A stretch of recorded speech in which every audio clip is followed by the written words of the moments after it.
দীর্ঘদিন ধরে উচ্চ খেলাপি ঋণ, তারল্য সংকট ও আস্থার ঘাটতিতে ব্যাংক খাত, যার প্রভাব পড়েছে সামগ্রিক অর্থনীতিতে। তাই আসছে বাজেটে এসবের সমাধানে কার্যকর পদক্ষেপ আশা করছেন সংশ্লিষ্টরা। বিশেষ করে খেলাপি ঋণ নিয়ন্ত্রণ, সুশাসন নিশ্চিত করা এবং ঝুঁকিপূর্ণ ব্যাংকগুলোর পুনর্গঠনে চান সুস্পষ্ট রূপরেখা। গুড গভর্নেন্স মানে হচ্ছে আপনার ক্রেডিট পলিসি, যেগুলো পলিসিসগুলো আছে ইন প্লেস আছে। গুড গভর্নেন্স মানে হচ্ছে যার যার রেসপন্সে যাকে দেওয়া হয়েছে সে সেটার মতো অ্যাক্ট করা, না করতে পারলে তাকে অ্যাকাউন্টেবল করা। মূল্যস্ফীতি নিয়ন্ত্রণে লম্বা সময় ধরেই সংকোচনমূলক মুদ্রানীতিতে চলছে কেন্দ্রীয় ব্যাংক। ফলে ব্যাংক ঋণের সুদহার উঠে গেছে 14% পর্যন্ত, যে কারণে ইতিহাসে সর্বনিম্ন অবস্থানে নেমেছে বেসরকারি খাতের ঋণ প্রবৃদ্ধি। বাধাগ্রস্ত হচ্ছে বিনিয়োগও। তাই উৎপাদন ও কর্মসংস্থান বাড়াতে সহজ শর্তে ঋণ প্রবাহ নিশ্চিতের কথা বলছেন সাবেক এই ব্যাংকার। আপনি যে দুষ্ট ঋণ গ্রহীতাদের নাম প্রকাশ করলেন, তাদের ব্যাপারে কেন্দ্রীয় ব্যাংক কিংবা সরকার কিংবা আইনশৃঙ্খলা প্রতিষ্ঠান কিংবা দুর্নীতি দমন কমিশন কিংবা বিএফআইইউ কি ব্যবস্থা নিল?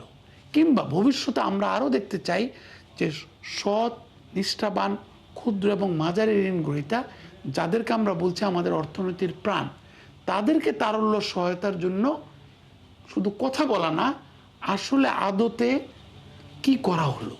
বর্তমানে ব্যাংক খাতে খেলাপি প্রায় 6 লাখ কোটি টাকা।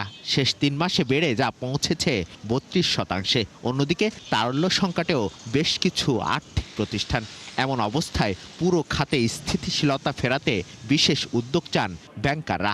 অন্যদিকে সরকারি ব্যাংকগুলোকে আরও সক্রিয় ও কার্যকর করতেও আশা করছেন বিশেষ সংস্কারের। সরকারের ইনকামের উৎস হচ্ছে ট্যাক্স, তার মানে তাকে ওভার ট্যাক্সিং করতে হবে। তো ট্যাক্স যেহেতু আনপপুলার, তখন সে বড় করে, তাহলে ওভার বড়োয়িং। আর বড় যদি করতে না পারে তখন সে টাকা ছাপে। তাহলে দেখুন 3টা পসিবল ওয়ে আছে, হয় ট্যাক্স বাড়ান, অথবা বড় করুন, অথবা টাকা ছাপেন। আমি মনে করি 3টার কোনোটাতেই না গিয়ে আমাদের ব্যয় নিয়ন্ত্রণ করা উচিত। এফিসিয়েন্সি থেকে আপনি যদি 10%, 5%ও সেভ করতে পারেন। ব্যাংকিং খাতের সংস্কারটাও কমিশনের আন্ডারে আনা যায় কিনা, সেটা কিভাবে হবে, কারা কমিশনে যাবে, কিভাবে কাজটা করবে, তাদের ব্যাকগ্রাউন্ড কি আমরা দেখছি, আমরা আশা করি।